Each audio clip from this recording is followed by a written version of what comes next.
So this is on the corner 2 houses down from where I'm living in Portland, Oregon. And there's this giant house for sale. It's been sitting here empty for months, I think. And then literally across the street, we've got folks that have to live inside their cars. Of all its problems, I can't think of much about the current economic system that's more inhumane than that.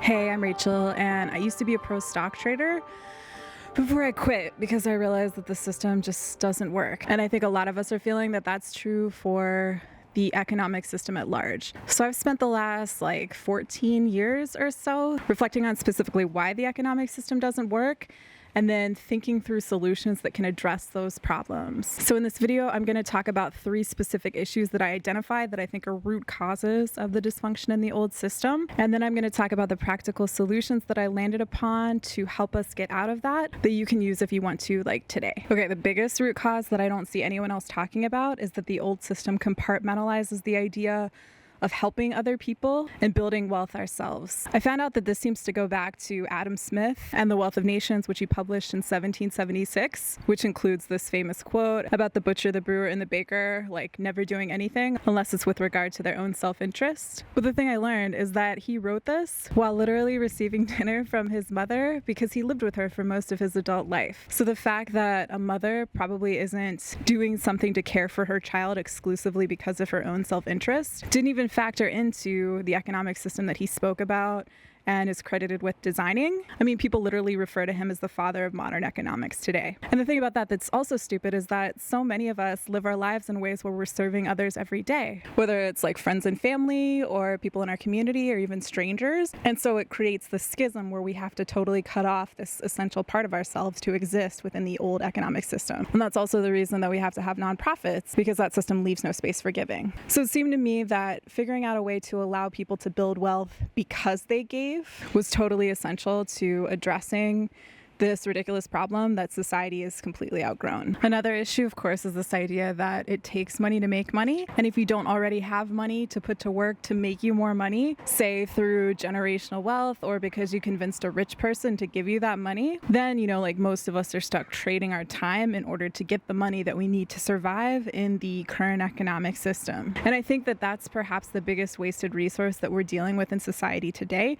because so many people are working jobs that they hate instead of being supported in doing the healing that they need, getting the resourcing they need to create the thing that they're uniquely meant to create in this life, on this earth, at this time. So it seemed to me that we need an economic system that supports that helps free people from being trapped in this rat race, on this economic hamster wheel. I mean, when we talk about the mental health crisis that has shown itself so much more strongly in recent years, I'm convinced that a lot of it has to do with this. So a solution there seemed to be about figuring out a way to allow us to receive money without having to trade our time for it, and for it to happen in a much more frictionless way. Okay, so I'm going to show you the solutions that I came up with and how to use them so you can benefit from them in a minute. But before I do that, I wanted to explain that when I was initially having these ideas, as I was leaving the world of Wall Street, it wasn't technologically possible, to my knowledge, to rebuild the economic system because it was dominated by centralized control, because centralized governments are the ones who generate money. Fast forward a few years in the future, and as decentralized blockchain technology came on the scene, suddenly it became possible to reimagine how money systems could work outside of top-down centralized control. So suddenly we could think about okay, how do you make a system that actually allows people to get wealthier because they're helping others?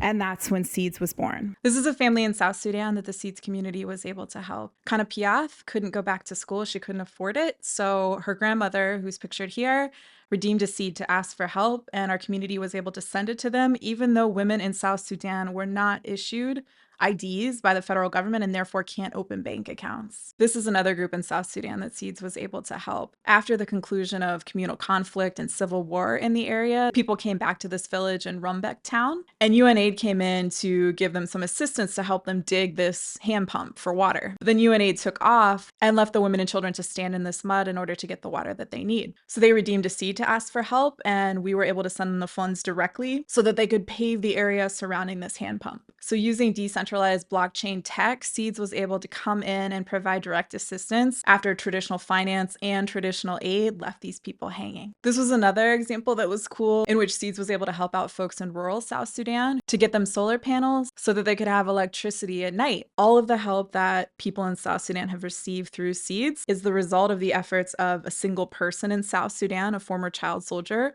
called Mayan Marek. He received some assistance from Seeds in 2016, and then he took it upon himself to teach people in his area how to use Seeds, and then they used it. I did a video interview with him pretty recently, and I'm going to put it up in another YouTube video, so check that out if you're interested. This was a request for help from Putri in Indonesia after her stall, her business, was destroyed in a fire. So Putri used Seeds to ask for help so that she could afford to open up a new location for her business after the fire. And then unprompted, she sent us this super cute thank you picture of her in her new store. And relating to the housing crisis and issues with homelessness that should not be happening in the richest country in recorded history, this is Julie and her kids who were at risk of losing their home, and they asked for help through Seeds and received it. And Seeds actually bought a house for Alexis, a US military vet, so that she could replace the mobile home she was living in that was falling apart. So she got herself a better mobile home, a used mobile home that was better for her needs. Seeds isn't a panacea, but Seeds can go a long way to help, especially at scale. And getting started is as easy as giving on literally any website you've ever made a donation on. You can just visit the link in the bio, click on help, choose an option. And right now, Kimberly's request is featured on our site. So if you help her out, you'll get some Seeds and thanks. So y'all, Seeds has been working out for many years, and it's been really frustrating and annoying to see what's been going on in the blockchain space and the way that's drowned out our message. So if you're looking for new alternatives, if you know the old system isn't working and you haven't known where to turn, check out options like Seeds, for real. And as ever, you'll receive Seeds and thanks for helping. And you can then use them to trade. You can use them to ask for help yourself. You can use them to earn a passive income while providing mutual aid at the same time through something called becoming a liquidity provider, which I talk about in other videos on this channel. And even if you just hold them, if and when they go up, you can build more wealth as a direct result of the fact that you were kind.